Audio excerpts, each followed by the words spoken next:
Shanti,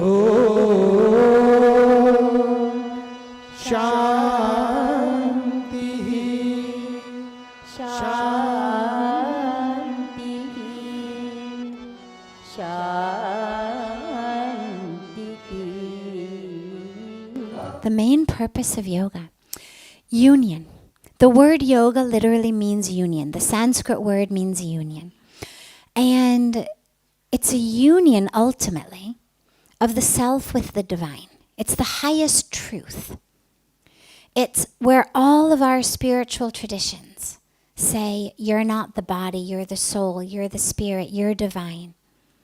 Right? We go through scriptures. It's all about you are divine.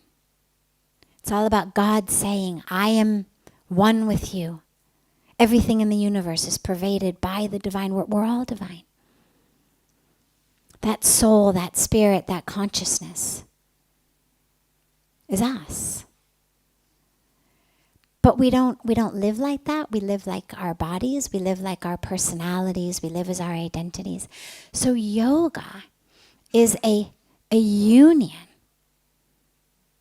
It's not a forsaking, which is very interesting because a lot of times on a spiritual path, we tend to forsake this individual self for that self. So you think, okay, so spirituality is moving away from this into that. But the point is, we have a body. We may not be our body, but we have it. We only have one. If the divine lives within us, then it means that the body is a temple. It's the home of, the abode of the divine spirit, which means we need to take care of it. And so yoga is really a union of them. It's not a forsaking of one for the other. It's a union that says, through my body, through my breath, I unite. I'm not the body. I'm not the breath. I'm not my actions. But I'm using my body, using my breath, using my actions to unite with the divine. So that's ultimately what yoga is.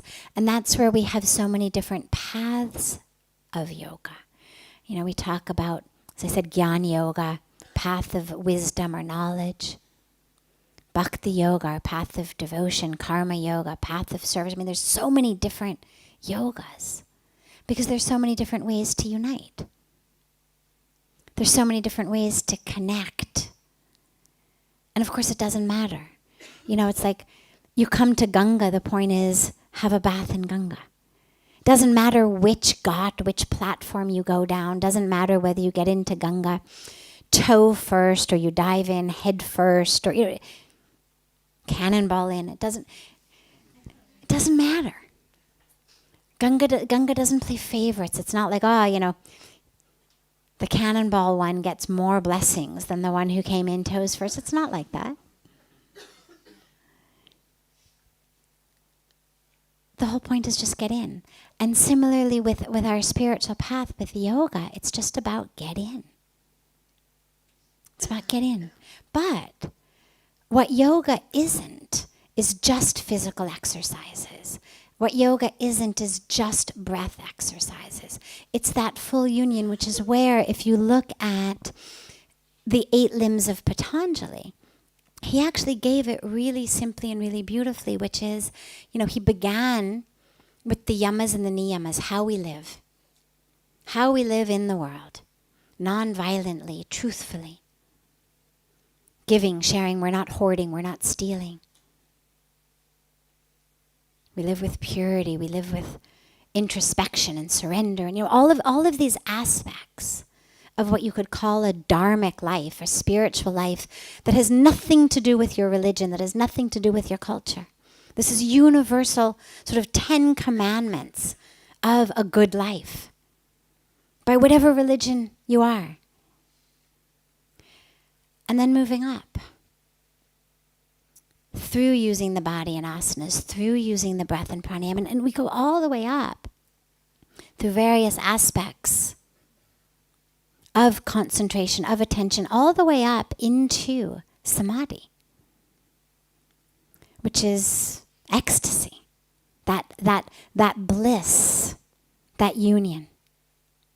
But it's a full path that begins with the outer and goes to the inner. But ultimately the point being